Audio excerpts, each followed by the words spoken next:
Welcome, all fellow wannabes. Welcome to the show, the channel, the YouTube channel, the podcast, whatever you want to call it. I am one of your hosts, Gabriel Fast, and today we are continuing our journey through the X-Men movies. I am joined by all my fellow co-hosts except one. We have one Caleb Henley, one Rex Tucker, and one Ryan Dalton. Gentlemen, how are we feeling tonight? Good. Feeling good. What are we missing? We're missing my arch nemesis. Yeah, we're missing Mikey. God rest his soul. He died. Rex goes, oh yeah, already forgot about him. Ryan, how are you feeling, man?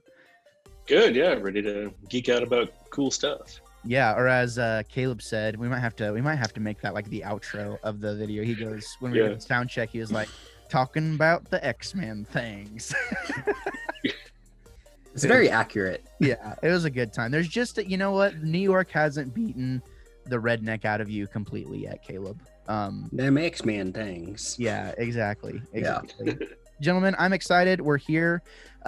We literally, it's been a while since we have talked about X-Men, and it's funny. I wanted to be as ahead as possible, so I have now watched all the movies. I've seen them all for this review series, right? And I've even gone down the rabbit hole of the Wolverine stuff. The last one I have to watch is the Wolverine. So no matter what we want to do with X-Men, I'm ready. I'm ready to go. I have to ask, how far are you guys in your X-Men journey so far? Well, I actually messed up because I thought we were going to be doing the Wolverine and Wolverine or X-Men Origins Wolverine. Yeah. So I watched Days of Future Past a couple of weeks ago with my wife because I was like, we won't be getting to this movie for like a month. Like we can rewatch it then. But then turns out we'll be watching that movie over again. And then, so that's like the last one I've watched. So I haven't watched Apocalypse yet, and I haven't watched Dark Phoenix ever. And yeah, and I'm trying to stay as far away from X-Men Origins Wolverine as I possibly can. Hot take really fast while we're on that. Not as bad as I remember it. It's a hot take, I know. So it's a lot of questions. Hard to believe. Yeah. I'm dead serious. I went into that fully expecting to hate it, and I was like, I was working on the computer and I was doing the thing. I'm like, am I enjoying this? This feels weird. Obviously there were cringy moments, like, did you just what were you drinking? That's a good question. There's a point in that movie where he goes, the guy who he's like the strong man, he goes, but he's like kind of become like an attraction for being, you know, a huge guy. And he goes, are you talking about the huge fat guy? He goes, the Blob. He goes, did you just call me Blob? Because Logan calls him Bub. And in that moment I was like, oh my God, so cheesy. But I am making an executive decision.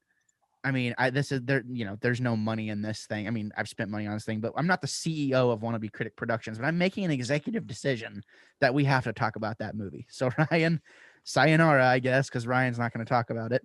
But that's fine. That's neither here nor there yet. X-Men Origins. You don't want me to spend a whole episode taking something apart atom by atom, and I would do it. So it's best for me just to all I have to say, let you guys do what you want to do. Most accurate depiction of Deadpool ever. Oh God. You know, I want the listeners to know is I never take notes for these movie reviews, like never, ever. I think for that one, I would, just so that I could dissect it atom by atom and like just tear it apart. Because I think it'd just be way more fun that way. I don't know. Maybe watching all. I knew it was going to be trouble. Go ahead. Good. Well, I knew it was going to be trouble when you get to that. You know, one of his kind of iconic comic book lines is like, "I'm the best there is at what I do," and he says that in the movie. And I remember saying to the screen, "You haven't done anything." Yeah, he had done nothing cool in the movie, and yet at that point, he's like, "I'm the best at what I do." Nothing, nothing. So I thought, all right, I can see what we're in for. Yeah. That's beside the point tonight, I guess. Yeah, I mean, well, and I guess Ryan, since you probably won't be on that show. I mean, since my name's Ryan and I write books for a living, and I can't. No, I'm just kidding. You said it. I didn't say it. I know. I'm teasing. I'm teasing. You are. You can always. You're always welcome. You know what I mean? Rex, what were you about to say? I'm sorry, I cut you off. I remember kind of liking that movie when I was younger. Yeah, I remember liking it the first time I watched it, and then I hated it, and now I kind of like it again. I I feel only like me and Rex have watched that movie together at some point in the basement, like where my parents, like where I grew up. The I feel like movie me room. and Rex have watched that movie at least once together. Yeah. probably. But we're not here to talk about that. We're here to talk about, like Ryan said, we're here to talk about X-Men First Class, the reboot we didn't even really know that we wanted. Man, I feel like I got a lot to say about this one. But before we get into the meat of the discussion, I wanted to take a few minutes and just kind of talk about what we've been doing, do a little bit of housekeeping. We're trying to do more housekeeping. You know what I mean? We got a lot of stuff going on and things are changing. Things are always moving around. I feel like I'm always having to like move pieces around to make stuff work. And it's like, holy crap, I have why do I have 4 podcasts scheduled for this week? You know what I mean? Like it's just the nature of the beast. So you can be on the lookout, ladies and gentlemen, for, well, I guess it just posted the other day. We had the Lukewarm Games hosts on the other day. It was me and them, and we just basically just geeked out for about an hour about music and Star Wars. And they've been podcasting since about June of last year. That was a lot of fun. So definitely check that out. Me and Ethan Maestri are still waist deep at this point now in our Arkham reviews. We put out Arkham Asylum. Our Arkham City review goes up next week. Arkham Knight will be about a month out. We're going to take our time with that one. We took a little bit of time, a little bit more time with Arkham City, but we're going to schedule out, a ways because we have Spider-Man. Me and Caleb are doing Spider-Man 2018. We'll be talking about that. So that'll be coming out kind of in between those. Me and Jace are working on stuff too. So you got a lot to look forward to. There's some Star Wars stuff happening there as well. And then also me and Emma's review of Thor: The Dark World comes out next week. Holy freaking crap. That movie makes X-Men Origins Wolverine look Oscar worthy. It is so bad. I mean, it is atrociously bad. I was like, man, what we should have done is had people watch this movie first, then had to have them watch Wonder Woman 84. Like that would have been the most optimal way to like prep yourself and prime yourself from Wonder Woman 84. People would have liked it way more. But yeah, be on the lookout for that because it's about 25 minutes of me and Emma just crapping on that movie for about half an hour. Go ahead, Caleb. Isn't it funny how both Thor Ragnarok and Thor: The Dark World are about the same character and yet are just two completely different quality of movies? You know it is bad. You know it's bad when you sit down and watch a movie and by the end of it you're like, I think I liked Thor 1 better than this actually. I mean you know what you're in for, but that's kind of what we got going on the next few weeks. So that's going to wrap it up for us here for housekeeping. Also, look what I can conveniently do. This video is somewhat sponsored in part by Raise Energy. It gets me jacked. I love it. It tastes good. They have a flavor. It tastes exactly like sour gummy worms. You got to do it. Pop Cult USA. I got a bunch of hats back there. They sent me like 2 or 3 of them. It's good times. There's codes down there and the links for you. And we would appreciate it if you would check it out. But enough of that. Let's throw it to you guys for just a few minutes. Give us a quick little, roundabout of what you've been up to the past couple weeks. Caleb, let's start with you. Not much. Just I finished playing Spider-Man PS4 for the review that we're doing. I've 100% completed it and all of the DLC, so I feel pretty accomplished. Platinum trophied it, all that stuff. So feel good about that. And I actually just started today. I was looking for like a game to go back to and play. So I started playing Need for Speed Rivals again today. So that's a fun game. One. And just it's comfort food gaming for me because I grew up with those Need for Speed games. But yeah, that's basically it. Nice. That's awesome. Yeah, I bought a Need for Speed bundle over Black Friday. And it was like I had like 4 games in it. It was like Need for Speed Rivals, Need for Speed the other one, the sequel to it. Need for Speed, like the straight up Need for Speed, and then it also had I also bought Need for Speed Heat on sale as well. So now I have like 4 or 5 Need for Speed games to go through. So good on you. I'm happy you got that sweet platy, and I'm looking forward to our discussion. Come to think of it, I have not finished the DLC on Spider-Man, but pretty good. Yeah, I need to. It's worth a playthrough. Yeah, I definitely want to. I just got distracted because I was playing Miles Morales. That's what you need to play is Miles Morales, Caleb, on PS4. Do that. Yeah, but I have to get a PS. I want to get a PS5 to Yeah, experience that, I hear and you. I've got to It's- figure out how in the world to get my hands on one of those. It'll happen. I'm fairly confident. So, but we'll save our Spider-Man talk for a later time. Rex, what have you been up to, bro? I've been so busy. We just had our anniversary, so I was busy with that. Been playing Civilization 6. About to do a game day with some friends on Saturday. We're gonna spend like half the day just playing Civ. Been getting into card games, just some old card games that I used to play. I told you a bit about it on our midnight run, I think, but Yeah. Android Netrunner, super fun. Just building decks and stuff. Other than that, that's pretty much all the games I've been playing, and kind of in the middle of moving, so it's gonna be a busy month for me. I'm happy to hear you've been so busy. Happy anniversary, by the way. That's awesome. I texted you that already, but I wanted to say it, that way the listeners think I'm a good person. No, also I also forgot to mention in the housekeeping that be on the lookout for me, Rex and Cammy, hosts of the Midnight Run. We're going through Promised Neverland season 2. It's happening, and we're having a good time doing it. So it's good to hear. It's good to be busy. I wouldn't have it any other way. So I'm glad we kind of talked about a little bit of your move and like kind of moving forward and things like that. So that's cool. I'm happy for you. It's good. And I got a guitar. You see it? I do see it. What kind is that? It's a Ibanez. Ibanez. Ibanez, potatoes. That's a dude. I would tell you, for your mid-range, like for your introductory to mid-range guitars, like I don't know that there is really a price you can beat, for the quality that you can get for an Ibanez. I mean, you can spend $500 or $600 on an Ibanez, and it will sound freaking amazing. So I'm happy. I was really surprised because it's a relatively cheap guitar, but it sounds great. It sounds really good. Yeah, I mean, it's just kind of crazy. Like the ones that I've played, I've always been really, it's like, man, I kind of want one of these for myself type thing, just to like kind of take camping or, whatever. So Rex is a busy boy. It's good. It's good to be busy. That's good.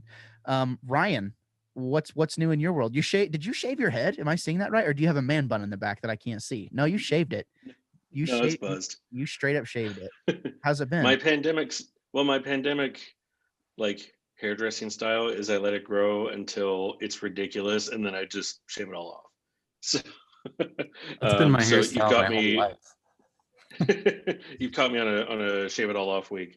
I haven't played a lot of games recently. I've been super busy. When I can, I'm still enjoying Squadrons a lot. Still loving that VR. It's great. And as far as just other creative stuff, I'm in heavy story development mode for a pitch I'm developing for something that, if I can make it go, is going to be super cool. So I know that's super vague, but but it's all I can say at the moment. Yeah, no, we can't wait to hear it. There's a thing that'll be awesome. Yeah, there's a thing that may be cool, and if I can nail the pitch and sell that, then it means I'll be able to write something super cool. So we'll see. But it's been fun. It's something I've wanted to do for a long time, and when I finally, just kind of on a whim, pitched the general idea to my agent, she loved it. So she said, "Okay, give me a full-fledged pitch," which means like a full story development, full synopsis, and the first like 3 or 4 chapters. So nice. That's on its way. That's amazing, man. Yeah, I remember you telling us about that last week too. So it's nice to hear kind of a development on that. Wish you all the best. Oh yes, I forgot. I think when we talked last time, it was I was still kind of in like the concept mode, and actually just today I finished the next stage, which is the outline of the chapters that I'm actually going to write, which is a big milestone for me. So we're on the downward slide now. You're getting a glimpse into my process. Dude, that's awesome. I hope it comes together. At first Thank I was you. like, he doesn't remember. Did he get some of that alpha mimic blood on him to where the days come together for him, or what? No, Yeah, it's the same project. I've just made progress since last week, and and thanks to COVID, I don't really remember what week is what and what I'm doing when. So It's like that. It's like that scene in Billy Madison. He's like, "Oh, what day is it?" And then Norm Macdonald's like, "October." You know, like I'm the same way. I thought today was Monday, so there's that. Yeah, you know, screw COVID. I'm sick of it. We did have a nice little show last week, though. The off week, you can be expecting those, you know, relative, you know, pretty regular. It's going to be trying centered around news. Myself, Rex, Ryan, and hopefully Emma most of the time will be joining us on that show. It was a lot of fun. That was a lot of fun to kind of watch a movie out of the regular wheelhouse and, you know, kind of it was almost like it's almost like its own show, you know, and I love that. I love how we've just kind of seamlessly added another layer into this production house. And, you know, it's really starting to feel like a true network in a way. And that feels weird to say, but I mean, there isn't really another word for it that I can think of. So we're making a lot of stuff, and I'm proud of all of it. I'm happy with all of it. And it's been a lot of fun to work with you guys. And I'm so glad we're getting back to X-Men. Look at us go. We're champions. So for a second, really quickly, my fridge is right behind me. I'm just going to grab a quick drink. Can one of you guys vamp for like, I don't know, 10 seconds or something like that? I like your shirt, Ryan. Thank you. I dressed for the occasion. Where'd you get it? Boy, I'd have All right, to go everyone back and shut look up. at I'm the back. receipt. I knew, like, okay, it's kind of in the cold season. I didn't really have any nice long sleeve tees, like that are a little bit warmer, and so I thought I'm gonna go on and just like I think Googled like nerdy long sleeve t-shirts and went through a few websites until I saw this one, and I was like, yeah, that'll do. Yeah, And I it's love actually that really shirt. nice. Thanks. It's super comfortable, and it's there's more to it. It says like it's got this on the sleeve and Awesome. You have a an big X-Men crest on the shirt? back. Sweet. Awesome. Like that's that's great. Mutant powers are extra, so Yeah, that's awesome. they don't come included. But anyway, yeah, I thought, hey, perfect time to wear this. Yeah, it is. I appreciate it. Ryan always comes dressed prepared, usually, like, Yeah, he you know, does. thematically. I always love it. Like, if we're talking about Star Wars, he always comes, you know, with the Star Wars stuff, and it's good fun. I grabbed me a White Claw, just in case anyone was wondering, for you audio listeners out there. Also, I almost forgot to talk about me, what I've been up to, and I almost just brushed right along. You know what I mean? I know, I'm just Caleb. Caleb rolled the eyes. As you can see, for video listeners, I'm kind of working with a different view here.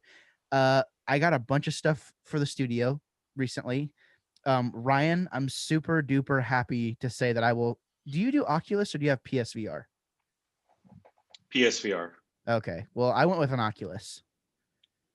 Well, I mean, they're objectively stronger, so Yeah. You're gonna have the better system for sure. I just don't have a gaming PC. That's why I went with the PSVR. Gotcha. Yeah, I did get an Oculus. I'm super excited to get that. I've gotten kind of the last few things that I need for this studio, and I'm super duper excited. Like, basically, like, this is it for a while. So it's kind of cool. I'm happy. But that, other than that, I've literally been working on the studio the past week. I've been editing Let's Plays and working on podcasts, so that, because me and Emma are about to go out of town for like a week, so I'm trying to get all my ducks in a row to where we can do that. I've barely played games. The only games I've played have been for Game Club. So, you know, I get an opportunity to talk about me, and you know, it's the most boring. I'm the most boring out of the four of you guys. So there's that. Now we can talk about X-Men. All is right. Thank you, podcasting gods, for making everything right. So X-Men First Class. Here we are, 2011. It came out. I was talking with Kale about this. How much do you guys think this movie made at the box office in the USA? Caleb, you can't answer because you already know the answer to this. Oh, Is that like for like the first weekend or the whole time? No.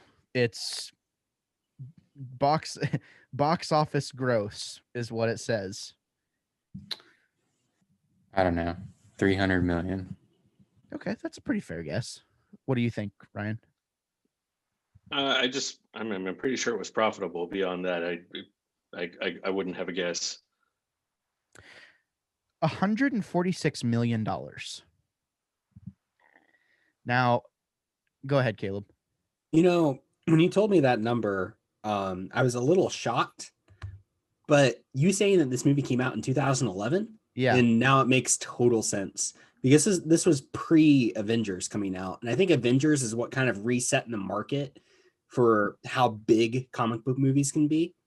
I think they, how much money they made at the box office way smaller before the Avengers, so it makes a lot more sense actually. I'm glad you brought that up. Go ahead, Ryan. Is that U.S. gross or world gross? Just US. Okay, gotcha. Yeah. Well, yeah, we were also, I think, at a point then where there was definitely some X-Men fatigue. So yeah, I think it probably suffered from that, despite being a very good movie. Yeah. I was thinking about that very same thing that Caleb was saying about it being pre-Avengers, right? At the same time, it makes me wonder, after the Avengers came out, was it just the norm for these movies to make like $600 or $700 million a pop? You know what I mean? And does that inherently mean that it inflates the industry in some way? Like, go ahead, Caleb. I think so, because you look at the next Marvel movie that came out right after Avengers, it was Iron Man 3. And Iron Man 3 is not a great movie. It's not the same quality as most of the Marvel movies. And it made, I think, upwards of $1 billion. It made really, really close to it. Yeah. Which is insane. Like absolutely insane. Whenever I read that number, because me and Emma just covered that on the show, A Guy and His Wife, and whenever I read the number out loud, it made me want to vomit. I was like, oh my God, Owen. Like it's crazy. Like, and I think Ryan hit something on the head too. X-Men fatigue. What was the last X-Men movie we had? We 5 years prior, right? Or I'm sorry, 3 years prior, 3 or 4 years prior, which we reviewed on the show. We got X-Men The Last Stand, right? Which was dog water, right? Go ahead, Caleb. Well, even between those two was X-Men Origins Wolverine. Oh yes, that came out, which just completely sunk the whole thing into the toilet. Like, yeah, ruined everything. Because that came out like in 2010. So that's right. So yeah, I think with the last movie we get, if that's X-Men Origins Wolverine, this makes First Class just look, insanely better. I'm interested to have this conversation because I think Rex said something in the group chat. He was like, dude, just finish the movie. So good. I read it in your voice, Rex. And I have to say, like, I love your mellowness that you bring to the show, because it's what we need. But I have a lot to say about this movie, and it's going to depend on, I have a lot to say. Don't know if I'm going to get to say it all. So we'll see. Let's go around the room though. Let's start with Caleb. Caleb, do you like this movie? Yeah, I do. I think it's a really good movie. It's not perfect. It has its flaws, and I'm sure we're going to get to some of those flaws, but I think it does a really good job, especially when you have a trilogy of X-Men movies, like what we had with, X1 through 3, that a lot of people really, really like. I mean, we know The Last Stand kind of puts a damper on the whole thing, but X1 and X2 are pretty great movies. I think it does a really good job of just kind of restarting it all and, doing an origin story of sorts for all these characters. The recastings of Professor X and Magneto are pretty amazing. I mean, I think that's two of the best parts of this movie are the two of them.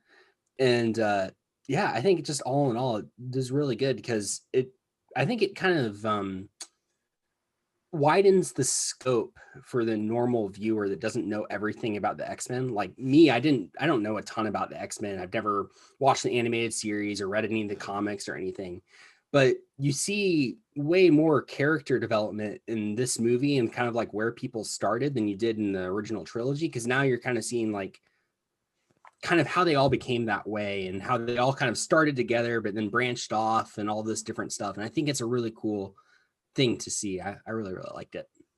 Well said. Rex? So my text was actually sarcastic. Oh, that's awesome. This movie was okay. I don't know. It was like, I felt like it was really long and drawn out, and there's definitely some good things about it, but there's also some weird things. It felt pretty cringy at times, and I do like the actors that they all played their parts very well, and I think they suffer from. I think a lot of these X-Men movies suffer from the plot. I don't know. The plots always are so cheesy, and I think I felt like they tried to tie this movie in with like history, and that didn't work for me. Charles and Magneto, their character dynamic, it felt off to me. Like I didn't understand like how they grew so close so fast. Like to me, the movie didn't portray that very well.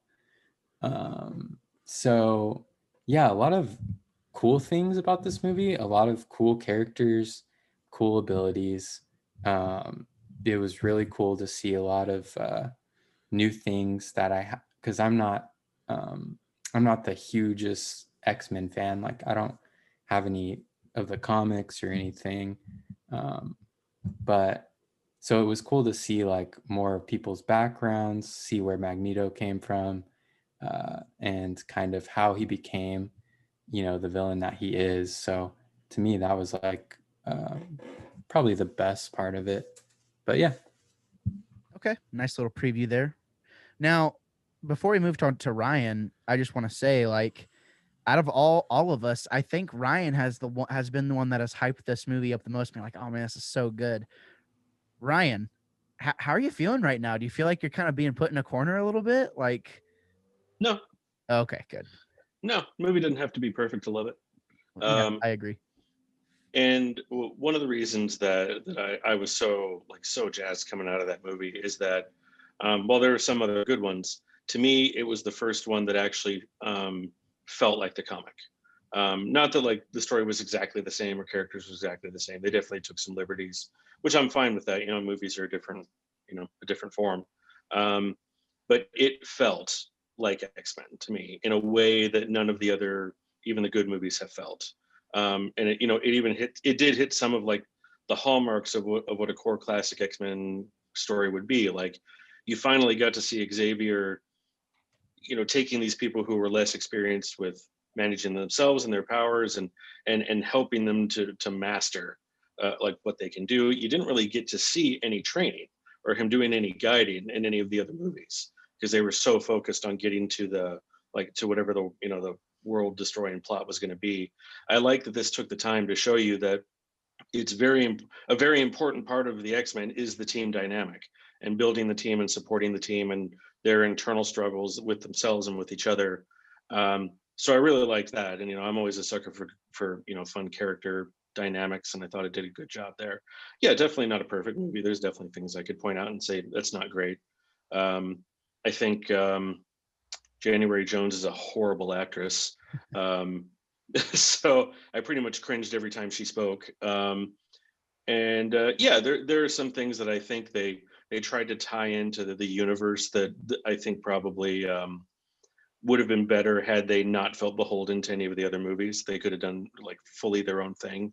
That was probably more of a studio thing than a writing or directing thing. But overall, I came out of that movie very pleased. I think it's funny you mentioned that, right? Because we have basically a reboot because Bryan Singer did not do this movie. I don't believe so. I'm looking. Really. Matthew Vaughn did it. Yeah, so this wasn't Bryan. This is no longer Bryan Singer's baby. So whenever they bring Bryan Singer back in to do the next movie, which I know you're not too crazy about that one, to me it was like, okay, we are going to respect your reboot and retcon these other movies to like make your reboot feel a little bit better is kind of what it felt like to me. But like I think for me personally, I agree with you on the team dynamic part. I care about all the characters way more than I ever did. Like, let's be real. Let's be 100 right now. The only good thing about the original X-Men movies, character-wise, was Professor X is cool, Magneto's cool, Wolverine's cool. In that time, that like 10 minutes, and that like first movie with Wolverine and Rogue, like that was cool character development. Every other time, anything that had to do with the characters, we were like, this is stupid. Like Logan loves Jean, kind of like that same thing with, with Deadpool. It's like, I'm the best at what I do. It's like, you didn't even show us anything. Like you haven't done anything. There has been no exposition. You can't just like, like you can't say you can't make it so obvious that you just basically want to get with a girl, because that's pretty much what it felt like. Like they were trying to make there's like this love story happen with Jean and Logan. Whenever it came off to me, it's like, well, I think Logan just like wants to get with her, and that's about it. The end, it's kind of what it came off to me. So I do think that the character dynamic and like the family dynamic, they do a pretty good job of trying to like hit that on the head. At the same time, I do kind of agree with what Rex said. James McAvoy and Michael Fassbender, I don't know if it's a chemistry thing or what, but there are points of this movie where it's like, oh, you're best, like when they're going to recruit mutants, it didn't really feel like they had quite gotten there yet. But whenever, Charles is like trying to help him like develop his powers and like turn the satellite, that moment right there made a lot of sense to me. And like that really hit to me. That made me feel like, okay, that's a bonding moment. Like they are now connected because, he took a look inside of his mind and all that stuff. But why couldn't we have put that before, whenever they're going to like scout for mutants and like scout for the people and stuff like that? I think it would have driven that point home a little bit better. And it did feel off in some places because of that for me personally. Go ahead, Rex. I was just gonna say, it felt like the delivery was off to me more than anything. Like Yeah. the content was there, like Ryan said. Like if you're an X-Men fan, you probably loved a lot of things about that movie. But I felt like the delivery was just slightly off. Like even when he's training Magneto to, turn the satellite, it's like you see it coming. Like, oh, he does one thing. Okay, now you can do it. It just felt a little generic to me.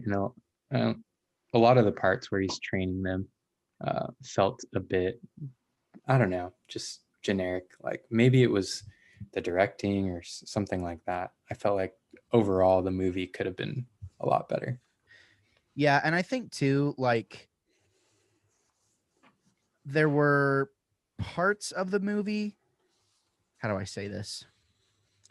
The pacing and delivery did feel off, but I think that at the same time, we already have a bad taste in our mouth from X-Men, from the past few years, so it might be a little easier to just stick to the script, right? Stick to the book. Like don't try anything cute. Like give us a predictable story, give us kind of a generic story, because we tried to like kind of go off a little bit, in the past. And now look, people aren't spending as, I don't think people really wanted X-Men at that point, in the same way.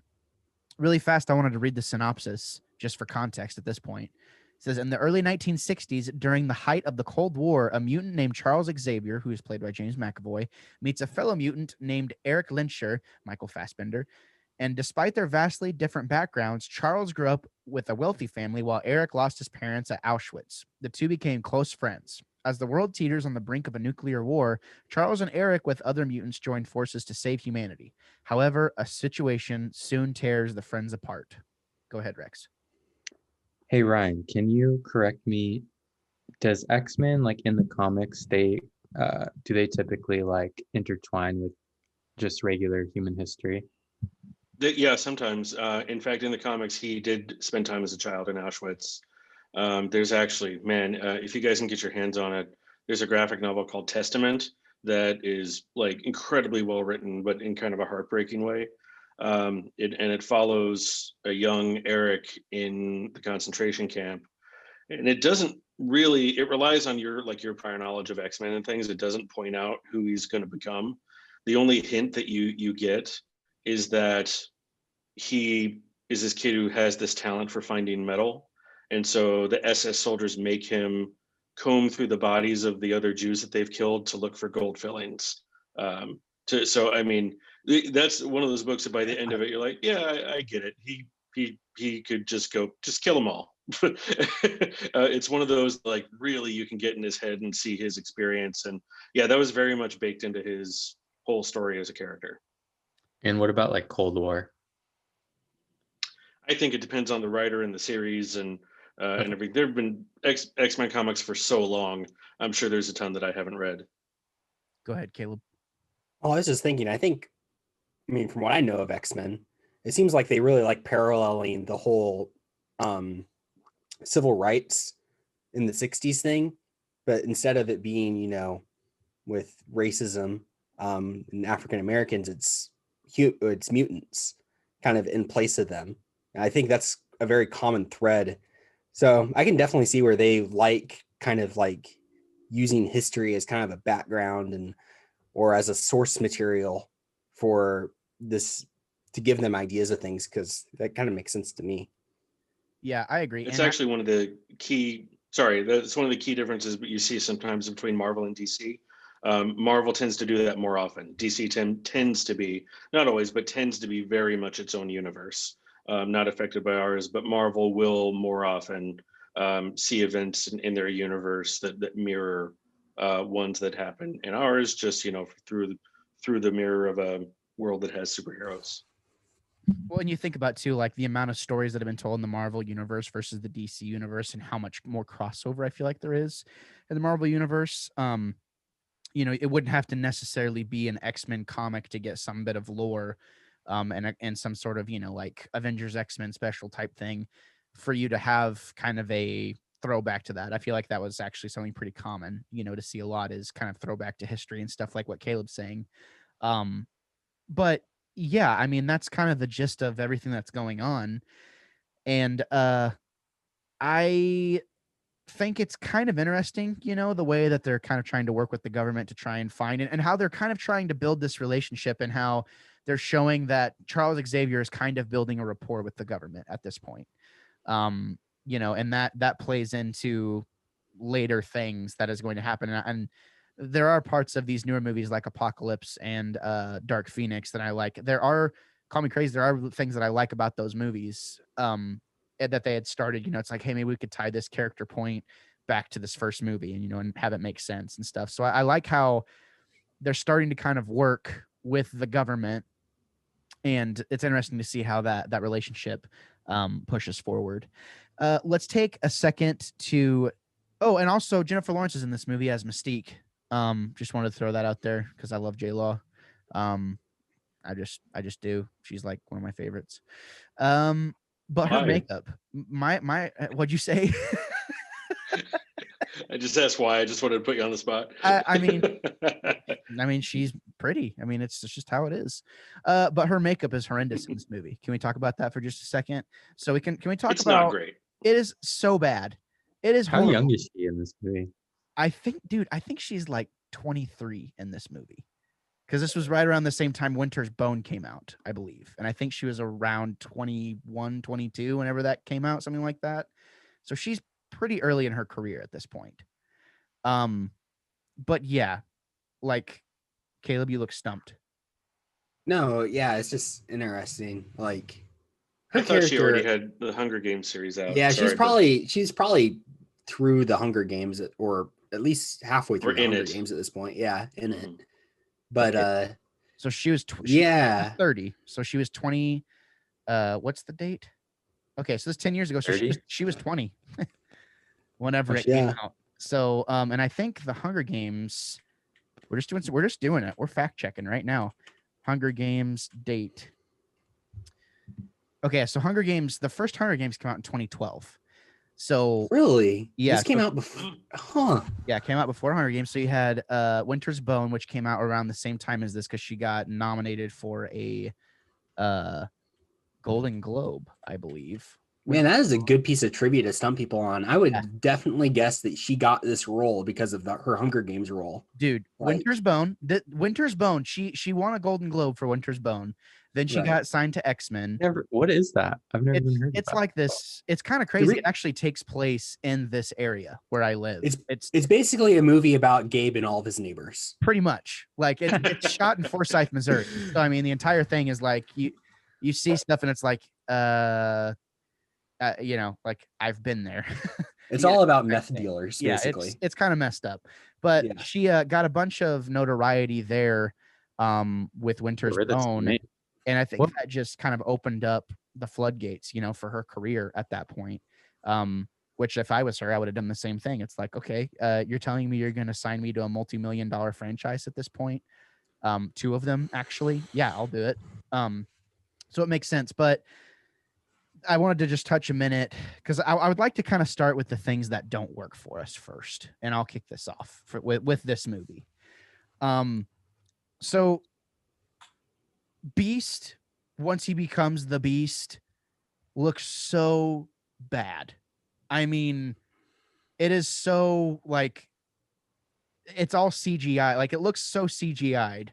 First of all, I kind of like the Kelsey Grammer Beast design a little bit more because it was like practical and it like I don't know, it looked somewhat real, you know. So that was just like kind of a thing. It's like I can't even take you seriously right now. And you're supposed to be character, or you're supposed to be like, you know, kind of like this greedy character or whatever. There are a lot of times whenever Mystique's makeup and her CGI and stuff just does not work for me, does not age well. I find it really irritating that we got a lot of these kind of cool characters that were bad guys. Like you take like Azazel, for instance, super duper cool character, like has a pretty cool story. And this is the only time we ever get to see him, you know? I mean, obviously Nightcrawler and stuff was later, but he was a cool character. And like just their creativity they had is like, oh yeah, he's like not to be messed with type thing. I also,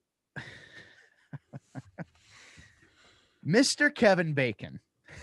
Oh boy. Why? Who is that guy? Can someone help me? Do you know who he is, Ryan? Because I have no idea who he is. Like, it's like Kevin Bacon has just decided he's like, yeah, I want to be in your movie, man. Like, who is he? Are you serious? Dead serious. You really not know who Kevin Bacon is? No, oh my God. No, I know who Kevin Bacon is, but the character he's supposed to be portraying. Well, I'm sorry, you're very young, but so I didn't know if you were being serious or not. No, I know who Kevin Bacon is, but I'm just saying, like, I don't know. Do we ever get to know who he is, like the bad guy he actually is? Go ahead, Caleb. He is. I'm looking through it right now. So after watching this movie, I went through, for some dumb reason, IGN's top 100 supervillains, and his was like oddly towards the top. I'm trying to go scroll through it as fast as I can right now to completely remember it. But yeah, his character is really weird. To go while I'm scrolling through this, I'll just ramble to kind of second your point. I thought a lot of the supporting mutant characters were just odd, like just really weird. And just didn't completely work. I think Azazel is the best one just because of how terrifying he is, but don't care for Emma Frost. Don't care for the tornado guy. I forgot about him. The Sonic guy that's flying around is just weird. I really don't like the chick that has wings and is shooting fireballs out of her mouth. That was just really cheesy. And I realize I'm probably making a bunch of, Marvel comic book fans like upset because I'm sure that a lot of these characters are, very, I don't know, cherished by the Marvel comic or the X-Men comic book like fandom or whatever, but they just didn't completely work for me. That was like one of my biggest problems with this movie, and rewatching it was just like, man, some of these just are like glaringly just not great. Dumb. I don't know. One of my favorite ones too got killed like almost immediately. The guy that could adapt to everything. Oh, I was yeah, like, that's really cool. Like I like this guy. Like, how are they going to use him? And they kill him. Yeah. I'm like, God, why do they have to do that? Oh, I'm trying to find it on here. It might just take me a second. while you're on that, because I'm not done. I have little points still, and maybe these are going to be some of your guys'. He's like, look at my power. He sticks his head in the bowl. Oh yeah, the gills and stuff. I think maybe. Why did they think it was a good idea to? Oh, go ahead, Caleb. Okay, he's number 55 on here actually. Yeah, number 55, Sebastian Shaw, right? Sebastian Shaw. That's okay. Yeah, Sebastian Shaw. He's 55 on IGN's top 100 villains, which is kind of crazy because I don't think Kevin Bacon made him seem like number 55 best villain ever. You know, like, is this was Kevin Bacon prepping for trying out for the Wolf of Wall Street or something? Because that's kind of what it feels like. He's like, like look. Like he's ranked above like Hobgoblin, Scarecrow, Riddler, Lizard, like Poison Ivy. Like he's ranked over all these other villains. It's like, man, I would not have guessed that from Do you this mean movie. is that a ranking in movies or? I think it's what? from the comic books. So yeah. Oh well, then that's a different list. Yeah. But still, like I mean His that. adaptation here did not justify that ranking. Like Yeah, it but should that's it should funny. have been better. That is Yeah. funny that character, like I see where you're coming from though, Caleb too. It's like he should have kind of a certain gravitas to him that he just doesn't really work for me here. Go ahead, Rex. I was just gonna say, like, in theory, his power sounded really cool, and in this movie, it did not look that cool at all. Yeah. Like, he didn't do much with it. Yeah, I mean that part where he's like, adapt to this, like just cheesy to me. I don't know. What'd you think, Ryan, about that particular part? I have a feeling this movie had a fairly modest budget, and so they were stretching it. Because the some of the effects, were definitely, I mean, especially if you're judging by now standards, some of the effects and makeup, were definitely lacking. You definitely had to look past the thing that got me was Beast's teeth because you could barely talk through them. Yeah. So that part I Yeah. thought, well, that could have been better. Yeah. So yeah, you could tell they were. I wonder even if that's if like their budget got set after the last couple didn't do so great. So maybe like, yeah, you can do this, but you have half the money to do it in. Yeah. I don't know that, but It would make I sense. could see. But that's kind of the way Hollywood does things sometimes. Yeah, and it's sometimes some things are just all in how they hit you. Yeah. Well, like the Emma Frost character in the comics is interesting, She's cool. but yeah. But when she's being portrayed by a talking tree, then and I'm not talking about Groot. I'm talking about someone who couldn't deliver a line if it would cut her out of a casket. I mean, she was bad. And January Jones is gonna find you and kill you if she ever hears this. Ryan goes out. Well, and it was only it was like put into such stark relief because there were other really good actors on the cast. James McAvoy is a good actor. Rose Byrne's a good actor. You had other, I mean, well, Jennifer Lawrence, award-winning actress. So it really, when you have other actors that know what they're doing, it makes that one that doesn't really stand out. Yeah. So yeah, I didn't care for that. That kind of ruined it for me. And it's funny the Kevin Bacon thing because again, like, and this is where I was saying it's all how it hits you. I like Kevin Bacon, and I think it's fun when he plays a villain. So I looked past him kind of being hammy about it because he was for sure. Yeah. Because I enjoyed so much seeing him play a smarmy, douchey bad guy. Yeah. But again, that could go back to like your history of if you've grown up seeing Kevin Bacon play mostly like kind of goody guys. And I've only ever seen him play a bad guy one other time, and I thought he was fun in that too. So for me, the novelty of seeing him play like a comic book murderous villain was fun. I'm trying to think of some of the other things you guys said. And, again, part of it is, the like, what did you grow up reading? For me, it was fun seeing like Banshee. That was the voice guy. Seeing Banshee done in a movie because I remember reading him in the comics. Some of the other characters, I would have never known who they were, like the tornado guy. I still can't tell you who that is. And the like Zoe Kravitz's character, to my knowledge, was never a big deal in the comics either. So I think that's the kind of thing. Also, if you look at it from a writing perspective, you could say, okay, there's been like 800 X-Men, in the comic throughout. We can choose from any of them. Let's try to choose some different ones than we've seen in the movies before and get something a little unique and a little bit different. And when you do that, it does give you the opportunity to go in different directions. But at the same time, it doesn't mean every character is going to be equally as successful. But part of the fun of I would hope doing X-Men movies is that you can experiment with different characters. The other edge of the sword for that is that because you have such a huge ensemble cast, you really have to make choices about what's going to get developed unless you want a 4-hour movie. That's exactly what I was about to say too, is like, yeah, I would rather see the X-Men team dynamics done well than see Sebastian Shaw as a relatable villain that I would if I was going to choose in a story like this, I would make you love the team rather than try to make you love the villain. Yeah, I agree with that. And I think it's going to be super interesting to see what Disney does with the X-Men now, right? Because we have Kevin Feige, right, at the helm of kind of all this new stuff, and he has to kind of juggle all this other stuff around. And it's like there's plenty of opportunities to say, okay, we're not going to do this. I could totally see them kind of bringing things to the forefront of, like bringing in some big X-Men baddies, right, to kind of like take Thanos's place a little bit. I think that's a whole other conversation, but that I was kind of going along with you is it feels crowded in this movie, but it didn't have to. And you could have made the villains feel relatable in some way, shape, or form, or at least get us to kind of bite into it a little bit more, I think, because the team dynamic stuff is fun. I do have you guys, I have one more little thing I want to say because I want to get to you guys' gripes really quick.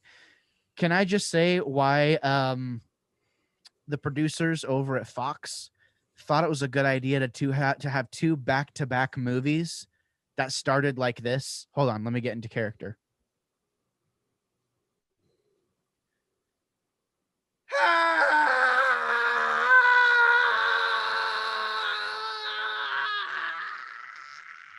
Now hold that scream for about 2 minutes. Yeah. Why? Like, why? I remember here's the thing. I'm not being nitpicky now. How old am I? I'm 25. This movie came out when I was 15. I remember as a 15-year-old kind of being sucked right out of this movie because of that. It's just so like, for lack of a better word, it's like comical. Go ahead, Caleb. I mean, I feel like the X-Men movies are some of the more screamy movies out there. A lot of that is because of Wolverine. Like X-Men Origins Wolverine is just so much screaming. It's like just completely unnecessary. Scream. But yeah, it is. It's like a scream.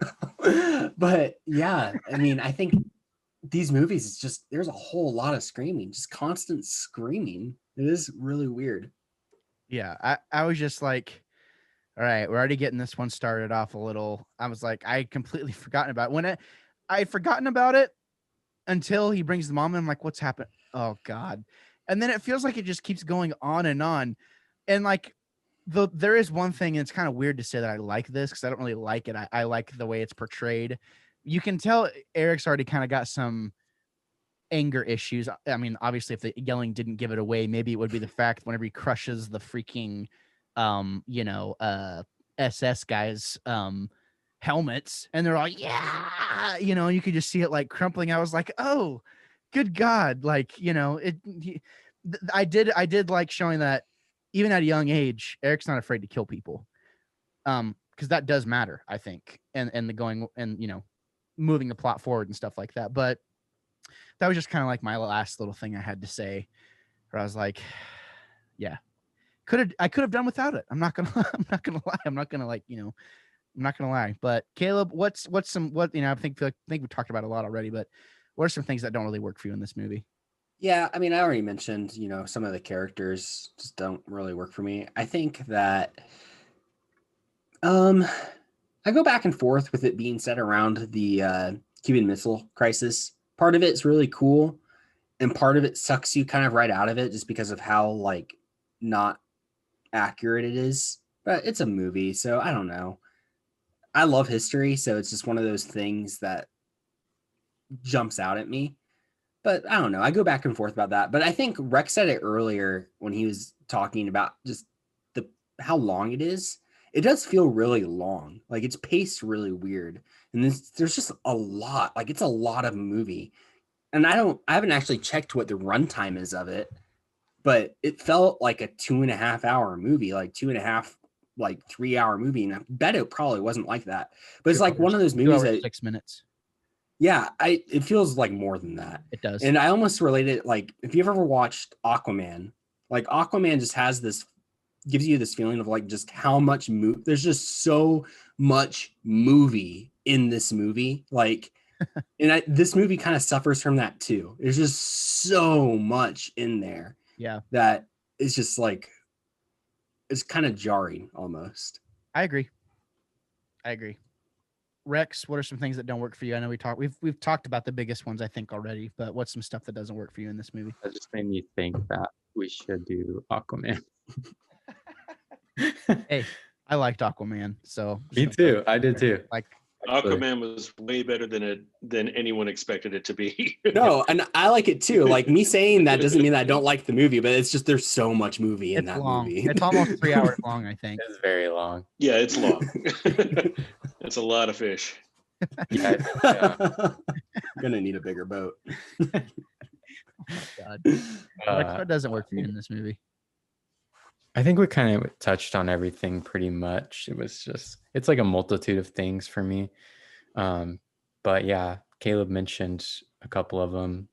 Being the Cold War kind of, I don't know, kind of took me out of it. Just didn't feel, it felt too forced in some ways. And I agree with what Caleb said. Some of the characters felt off and like they felt like C-list mutants. I don't know. They didn't feel that great. Yep. The villain was weird to me. Yeah. I don't know. Something about it just didn't work. Like there's a lot of little things for me, but Like, there's so many little things that really shouldn't be that big of a deal, but somehow we can spend a few minutes talking about them, and it's like, huh, yeah, that actually doesn't feel right, huh? And then another thing, yeah, it's like, yeah, again, I think it just comes down to delivery. yeah, And kind of like what Ryan was I'm saying. I'm just a wannabe, but could have been the director's fault. I don't know. Could have been the budget. Uh, you know, they I were think probably expecting it not to do too well. I think like kind of think has been brought up before. It feels like there's just a lot going on, right? And I think there were. Oh, Go ahead. the Banshee when he's flying in his squirrel suit and he's like carrying the other guy, that would definitely not be possible. That was a big one for me. Never mind that he has superpowers. He's all like, like It makes a the weird sound noise. waves. I kinda- Hey, talk about careers. That guy's career's kind of taken off. He's been in some big budget stuff. Has he? Yeah, he was actually what is his name? Let's find him. Because I've seen him in pictures on other stuff talking about other stuff. Yeah, so he was in Get Out. He was also in a movie with Tom Cruise about like the drugs and stuff. He had a pretty decent role in that as well. Whenever Tom Cruise was the pilot and stuff. I feel like Jennifer Lawrence was not in her prime yet. I think she hits her prime after Hunger Games, when she's like really nails all of her roles to me. And I just found out that we were born a day apart. That's kind of cool. Oh, wow. You're almost 30? I am 30. You're 30? Yeah. Wow, that's crazy. You're 5 years older than me. You're 30. You're old. All right, let's throw it to Ryan. Ryan, what doesn't, since you love this movie so much, what doesn't work for you? I think I said the things that I thought I could point out as could have been better. The rest of it, yeah, maybe there's some other flaws. Sure, there always are, but I had a good time with it. Nice. I can appreciate that. I think I'm kind of picking up where you are. Like, I don't know. I feel like we always throw things to like the Fast and the Furious. It's kind of like a cop out. It's like, I love those movies, but I don't think they're by any means good. You know what I mean? But you can still have like a really good time with it. Even like something like Aquaman. I'm not going to say that I think Aquaman is like an objectively good movie, but I did have a good time with it and I really like it, and same thing with like Wonder Woman and stuff like that too, So, a movie is really bad whenever it's just so ridiculous and it's supposed to be a good time, yet you still can't have fun with it. Like, then it's a bad movie somehow. So, I feel like we talked about a lot of the things that work for us here as well. The biggest thing for me is James McAvoy. I think he kills it in this role as Charles Xavier. It's works really well for me. Michael Fassbender totally works as Magneto for me. I really like a lot of I like a lot of certain characters. I don't know why Moira is really even a thing in this movie. She's in the comics. Okay, gotcha. She has history with Charles in the comics. Okay, gotcha. Well, that makes more sense then. Nicholas Hoult, he's actually, I kind of have a soft spot for him a little bit. He plays Beast. And I like him more as the movies progress. But yeah, I think the biggest thing for me, the thing that I like the most is the characters. I do think that there were really cool things that were shown off, like with Charles's powers, what he could do, and kind of him growing into that, and kind of how they're kind of playing him off to be like kind of like a preppy like douche, basically. I kind of like how they played into that a little bit, because that's just we don't really get that vibe with Patrick Stewart. You know what I mean? You just have like the suave, reserved gentleman, but I think James McAvoy kind of kills it here. So those are kind of like my high points. What about you, Caleb? Yeah, so for me, the thing that makes this movie is Magneto, and it's like not even close. It's funny. I think when they did X-Men Origins Wolverine, the original idea or plan was to then do the next movie was going to be X-Men Origins Magneto. And you can almost see how some of that movie that never happened made its way into this movie. And I think some of the best moments in this movie is when Magneto is kind of by himself and he's commanding all of the attention, whether it's him in Auschwitz and him with the professor as a kid and they kill his mom and he just freaks out, or when he goes to the bank and he has that Nazi gold bar and he pulls out the guy's like filling out of his like mouth, or then when he goes to like Argentina and like just takes out those Nazis. He commands the screen, and it's like you feel bad for him. You show just like such good character development of making him feel relatable and like kind of almost grounded, as you being able to see like, yeah, he's this evil person and he's a super villain, but at the same time you also kind of understand where he's coming from, because he's just been through this terrible thing where he went through, the Holocaust, and he's trying to get back at these people that, just that killed his parents, committed these terrible atrocities. And you almost like feel for him in this like way that you don't have that with most villains in a movie. And then the way that he kind of goes and like is woven throughout this movie is just so amazing. And then at the end, when he shows up and he's in like his comic book accurate, like the red helmet and all of that at the end it's so cool. I love it so much. He's by far my favorite part of this movie. It's awesome. Other than that, I like Moira. Actually, I think she does a good job of like in a movie that's full of mutants, just being the human that's there kind of gives it almost like a control in this like scientific experiment of a movie. It's like somebody else that you can relate to that's different. Like she doesn't have powers and she's kind of trying to like go through this whole thing, and she kind of stands out as different. I think it's a cool part of it too. So I like her a lot actually too. But yeah, mostly Magneto. He's awesome in this movie. Nice. Well said. Rex, what are the high points for you? I totally agree with Caleb. Like every scene that I liked typically involved Magneto. And I really like the bar scene too, when they're in the bar with those two German guys. That one was pretty cool. Some other things. Man, I feel like Magneto really carried the movie. Because I can't really think of too much else that I loved about it. Maybe come back to me. All right, Ryan. The bar scene was absolutely the best scene in the movie. Yep. It was just like sizzled. I mean, it was incredible. The energy in that scene was amazing, and it's largely due to Michael Fassbender. The dude's an incredible actor, and you could almost feel him like really digging into that character. And really enjoying playing that character. If I recall, right when that movie was getting made, they were also making The Amazing Spider-Man, and he had also gotten the offer to be Lizard, and it came down to the choice of whether he was going to be Lizard or Magneto. And I remember thinking, he better choose Magneto. That's a meteor role, and I'm so glad he did, because he really lived up to how cool the character could be.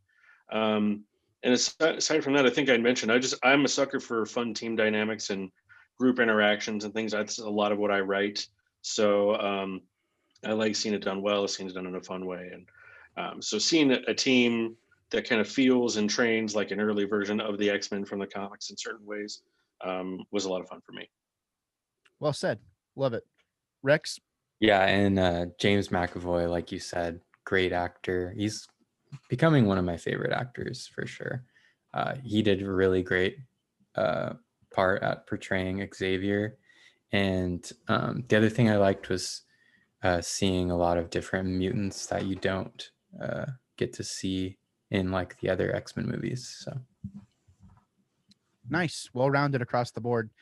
Yeah, I think I kind of said my high points as well, and we talked about the bar scene now, and it is kind of interesting how kind of grotesque how they kind of paint that as being like grotesque, like the pain on their face. Like I think at one point whenever the one guy gets like stabbed, he's like "Bleh," like he like sticks his tongue out, like just kind of the way they decided to direct that really kind of paints it as being like sweet revenge type for Michael Fassbender's character. And I think that I agree with what Ryan said. Like that scene is by far, the best scene in the movie. And you too, Caleb, I agree with you too. And it's been like a few weeks now at this point since I watched it, but I kind of wish I had that more fresh in mind, because it does, like whenever he shows up just kind of nonchalant, he just takes his hat off, and that whole thing. Go ahead, Rex. he gets the revenge with that coin. That was kind of Yeah. epic.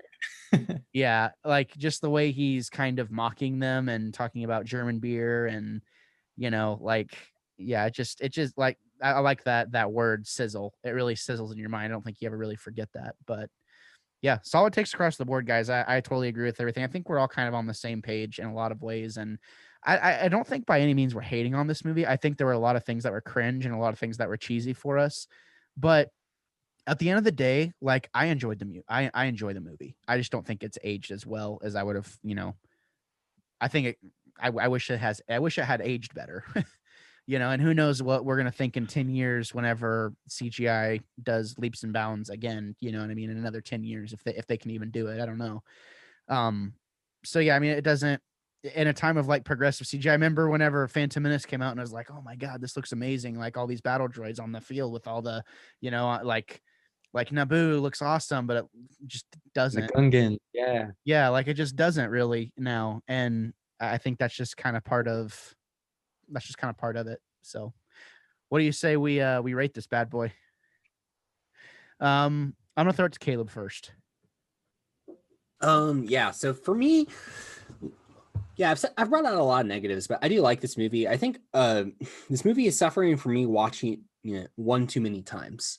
I think that's the problem, because I do like this movie a lot. It's one of the better X-Men movies. And the story is fun. And yeah, Magneto is just so good. I'm gonna give it a 7.5. I think it's a good movie, solid movie, and definitely worth a watch if you haven't seen it before. One other thing I'm gonna bring out is this movie made me really mad at both Beast and Charles for not just telling Mystique that she was pretty as a blue person. Like just tell her that. That's all that she wants. Like, come on, it's so obvious, and that's all that she wants is just be herself. Just tell her that.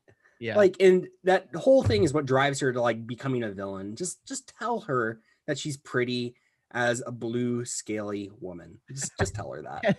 I think there's even one point in the movie like Beast is like, no, you're not pretty. Like, you're not beautiful like that. And she's like, like you could just tell like she's like disgusted. I was like drinking soda, and I was like because I wasn't. It kind of caught me off guard a little bit. That was cringy. Yeah, super cringy. Rex, what about you? It's gonna be a 6.5 for me. Whoa. A D plus, huh? Okay. Hey, just so you guys know. Is that a D plus? Isn't I think it? it's just a D. 6.5 is it? Okay. It's a D, I guess. No, it's like average for me. Like I feel like 6 is like your average. It's like okay. And then this was a little bit above that for me. So okay. All right. I didn't think it was terrible by any means. I just got a little snoozy during it. And yeah. Okay. Well, you're entitled to your opinion. Ryan, what is it for you? I'll go with Caleb. I think 7.5 is a fair assessment. I think with Mystique, I think that was done on purpose. I think that was supposed to be infuriating, because you're seeing conflict generated by internal character issues, which is the right way to do it. We don't always get what people need. We sometimes can't see past our own issues. And so, yeah, I think actually that was supposed to be infuriating. Yeah. Oh, yeah. Yeah, and I definitely agree with you. But at the moment watching, I'm like, you stupid idiot guys, just tell the girl what she wants. Like, I totally understand, and they had to do it that way, and it makes sense. But it's just like, you idiot guys. For all you guys, especially single guys out there that are listening to this, just like the girl for how she is. Don't expect her to be like this perfect little thing. Just like her for how she is, Yeah. and it'll go well for you. And if she's a scaly, purple, blue little man fish, woman fish, whatever, easy fuzzy little man peach. I'm old Greg. Yeah, just what they are. Just do it. Go ahead, Ryan. He's still human. And the man who was actually able to do it of the three of them was the only one that had actually suffered. Magneto had gone through a lot of suffering, and he was the one who was able to say what she needed to hear. I thought that was interesting. Yeah, their dynamic is actually I forgot to mention that. Like their dynamic actually, we obviously don't ever see anything on screen, but you know, like that they're kind of together. You know what I mean? Like they never like come out and really say it, but you know that there's something there, at least in these movies. So, kind of interesting, you know. I'm sure that'll come up in later movies, but for me, I'm gonna have to go with Caleb and Ryan. It's a 7.5 for me. I'm trying to move us away more from decimals just going forward. I know sometimes it's hard. I'm trying to do like, okay, it's either definitively like it's one of these or one of the other, because I feel like it becomes an interesting conversation. Like giving something a decimal in some ways, I think feels like the easy thing to do. And it is harder to be like giving it an 8 feels too generous, but giving it just like a straight up set, you know, like giving it a straight up 7 like doesn't quite feel right ever, you know, either. So it is hard, you know, to do the decimal thing. So I mean, I want to give it a 7.5, and then my heart of hearts, that's what I want to do, but I'm actually going to give it a 7. I think this movie does a good job of doing what it's trying to do. It's entertaining. It does have some cheesiness, but at the end of the day, it was a fun popcorn movie to go watch back in 2011. And I agree with Caleb. I think I've seen this one too many times. So there you have it. But so we got a 7.5, a 7.5, a 7, and a 6.5. Those are all pretty close scores, I would say, for X-Men First Class. And just out of fun, what do you guys think IMDb or Rotten Tomatoes gives this? Without looking. I'm gonna guess a 70. Okay. Yeah, I would guess around that too. Okay. Yeah, probably 70. Okay. So obviously this doesn't quantify, like this isn't like the standard or whatever. This is just what the app says, right? The tomato meter, which we know is the pooled critics that are on Rotten Tomatoes, right, is at an 86% certified fresh on Rotten Tomatoes.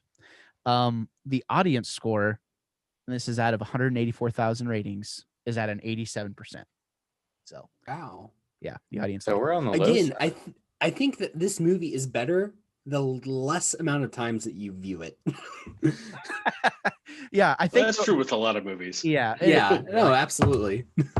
Yeah, I think the first time I went to the theater to go see it, I was like, that was freaking awesome. You know what I mean? Because you just don't quite catch.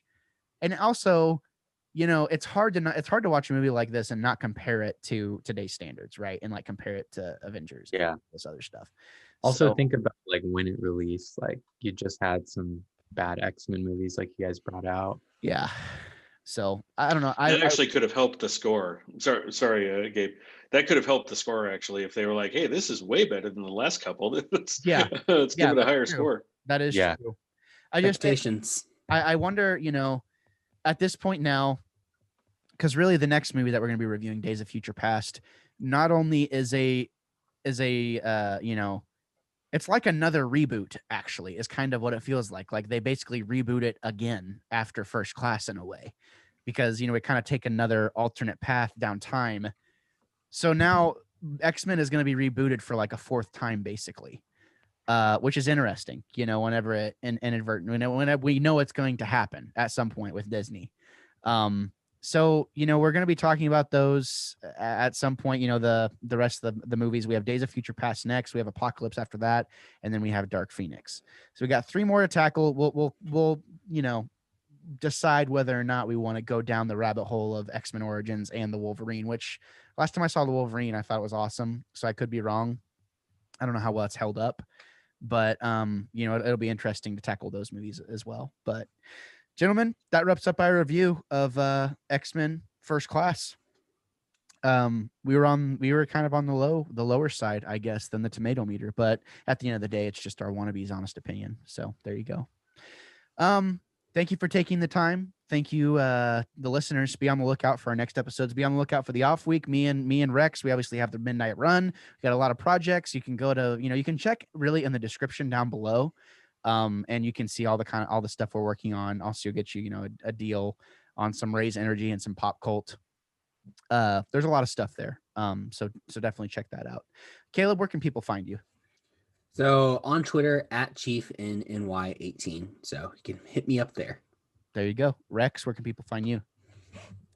Yeah, also on Twitter, WRECKS90.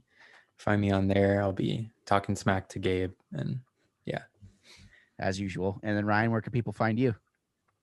At Ryan Dalton on Instagram, at iRyanDalton on Twitter, and in your favorite bookstore. Hey, there you go. I went into Barnes and Noble yesterday to pick up some stuff. I picked up some graphic novels, and I did actually just get this bad boy in the mail. So this is the High Republic. Ooh. Oh, nice. Really excited. I got it hardback. I re-upped my Audible subscription to have the audiobook read at the same time. But whenever I was in Barnes and Noble, I was actually on my way to go to information to look for your book. And right then is when Emma called me and was like, "Hey, I'm ready to be picked up." And I was like, she strikes again. You know what I mean? So there's that. But yeah, definitely check out Ryan's work. He's an established author, and we're super happy to have him on the show. So Caleb, you have something to say? Yeah, you showing that High Republic book reminded me. I forgot to say this in the beginning. I'm reading the Thrawn Ascendancy Chaos Rising book. Oh, nice. Came out, I think, fairly recently. I like it. It's good. And I'm looking forward to, I'm going to read through all of those new Thrawn books, which should be fun because he's a cool character. But I would definitely recommend checking that out if I'm on the second. you are into that sort of thing. I saw that on Audible. I'm definitely going to check that out. This is a 13-hour listen, this first High Republic book. So I'm going to try and get that done in the next week or so. And then I think I might move on to the Thrawn trilogy, the new Thrawn trilogy after that. So go ahead, Rex. No, I was just saying I'm on the second one of the Thrawn books. Do you like them pretty good? Yeah, I like the first one a lot. Nice. I'll have to check it out. Tim Zahn is still writing them, isn't he? So Yeah. Tim Zahn is still writing. Well, I think is there 3 out now? I think there's 4. 4. Okay. Yeah. Yeah. Because So the one I'm reading, I think, is a prequel to the trilogy that came out. okay. So, yeah. But yeah, the one I'm reading is a Timothy Zahn one. Okay. Is it just called like? Oh, okay. So the first one was called like just Thrawn, right? Mhm. Yeah, this one is Thrawn Ascendancy Chaos Rising, which makes me think that there might be more on the way Okay. of a Thrawn Ascendancy, which is almost like a prequel type thing. Okay. Cool. Yeah. Yeah, I'm down. I definitely want. I mean, Thrawn's just a really cool character. So obviously, be on the lookout for our Clone Wars discussions as well. Me, Caleb, Rex, and Mikey. We're on season 3. So that's gonna be In fun. Rebels? In Rebels. Yep. What did I say? Clone Wars. Oh, I meant Rebels, not Clone Wars. We already did Clone Wars. We went through that already. But who knows? With all these new Star Wars stuffs coming out, we might have to get some book discussions going on. If I kind of get into this, like I'm sitting here in my office and having it play over with like a nice, soundtrack and like a really good reading. Someone reading it. Thomas something or rather. I don't know. But I'm super into it. It's like watching a movie. So who knows? You might have to do a book review at some point. Get our resident professional to get in on that if you can make time for it. So, as I said before, ladies and gentlemen, you know where to find us on Twitter. We're always, just trying to improve. Let us know how we're doing on Twitter. You can also email us at geeklybiweekly1@gmail.com and also leave us a review. Also, I wanted to take just a second really fast to say something. So I was just kind of going through our podcast on Apple Podcasts. And I don't know who this person is. I'm trying to actually pull up the review on my, on my deal here, my phone, so that I can give them a proper shout out. So if like you scroll all the way down to our reviews, it's kind of interesting how someone left this review. And can someone vamp for me? Okay, I found it. Never mind. So this is from someone, I have no idea who it is. So if you follow us on Twitter, make sure you give us a shout out, and we'll let us know who you are so we can give you a proper shout out. But this is from Persimmon0311. They said, "This has quickly become my favorite podcast to listen to. Perfect to listen to when you're working or driving. Every podcast feels like you're talking with your friends about comics or movies or video games. Gabe, Caleb, and Mikey all balance each other out really well to make an interesting conversation every time. Definitely worth a listen." So Rex and Ryan, obviously, like this must be pre you guys, which, we're obviously Oh, very it must happy be, to of have you. course, because we're very lovable. Yeah, you are very lovable. So I just wanted to give a shout out to that person for writing that. I wasn't really expecting that. So we just really, I wanted to just, give a proper shout out and say thank you so much for that. We're currently sitting at a 4.5 out of 5 stars on Apple Podcasts. So, that's cool. We have a 1-star rating. I'm not sure what that's about, but maybe someone heard one of our Clone Wars reviews or something It whenever was the probably sound. Mikey. He was just mad. It probably was Mikey, actually. Freaking Mikey. Go ahead, Caleb. I think that's a sign though that we've made it, is that once you have at least 1 or 2 negative like podcasts, You need haters. you have to have haters. That's how you're successful. I'll never forget, like, whenever I was doing more music wannabe critic stuff when I first started the YouTube channel, it was like someone's like, "No, you're an idiot," and I was like, when I did a double take, and I was like, "Oh my god, they hate us, or they hate me." Awesome, like I have a hater now. So I definitely think there's truth to that. But at the end of the day, it's just, we obviously take pride in we try to take pride in the quality of our show, kind of in the same sense of how you would try and take care of your lawn, right? You want it to look nice. You want it to be nice as possible based on your skill level. And we just try and bring you a great show every week and try and make it consistent. And we're just having fun, really. At the end of the day, it is work, but it's for me, I feel like it feels more of like a career path at this point, just because I am doing a lot. And it's been kind of cool just to see what's come out of it. But at the end of the day, Caleb, Rex, Ryan, Mikey, Emma, all the contributors for Game Club, Cammy now at this point with the Midnight Run, Hayden, who does our office reviews with me. Everyone gives their time, and at this point they've all become hosts on the show. And it's just really cool to see the show taking flight, and seeing the numbers kind of slowly go up. And it's at the end of the day, it just doesn't feel like anything's really changed. It feels like the content of the discussion is still being the same.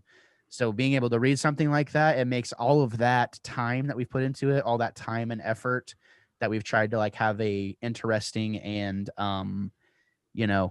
like, I don't want to say impressive because that feels, I guess, just adequate, have an adequate piece of content for you to enjoy. It makes it all worth it. Makes it feel really good. So thank you so much again. Guys, any closing comments before we wrap this bad boy up?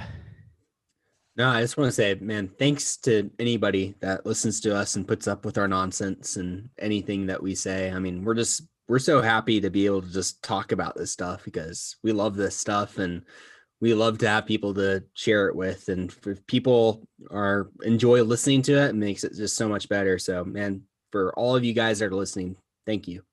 Yeah, totally. And don't be shy. Find us on Twitter. Say something. We'd love to reach out and have kind of interaction with you. We need to know that there's people out there that are listening, because if not, then, so what? So if not, we're going to keep doing it. If not, we're going to keep doing it, and it's going to be just the same as it's always been. So thank you so much again, everybody. Thank you, gentlemen, as well, for joining. Man, I get a little burpy. It was a good thing I was at the end, though. You know what I mean? And thank you for preparing yourselves for a plethora of hot takes and potentially unpopular opinions. We will see you next time. Gentlemen, say goodbye. Adios. See ya. Bye-bye.